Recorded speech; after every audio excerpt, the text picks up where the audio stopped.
Задлагч амьд биеийн үүрэг сэдвийн хүрээндх тасглаа. Хамтдаа ажиллацгаая. Өөртөө хариугаа тааруулаарай.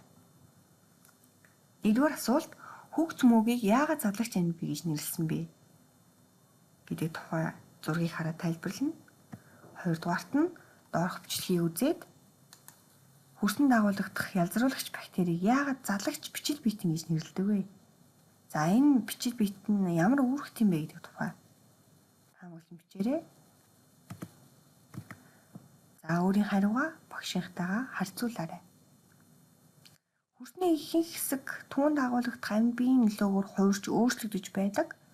Хөрсөн дагуулгадах ялзруулагч бактери хөгц мөөгөнцрүүд мөн чигийн улаан хорхой зэрэг нь хөрсөн дунсан ургамал амьтны гаралтай шим нийтлүүдийг задлах ялзруулах үүрэгтэй байна.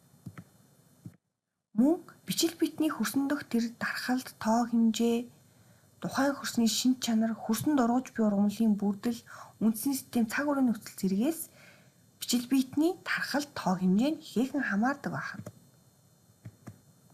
Ганцхан хөрсөн төч гэлтгүй усан орчиндож өгсөн амьд бие шим хаягдлыг задлах, буцаад тэдгээрийг ижижээлийн сүлжээнд дахин оруулах бактери мөөгөнцрүүд, өөрөөр хэлэх юм бол задлагч бичил биетнүүд байдаг.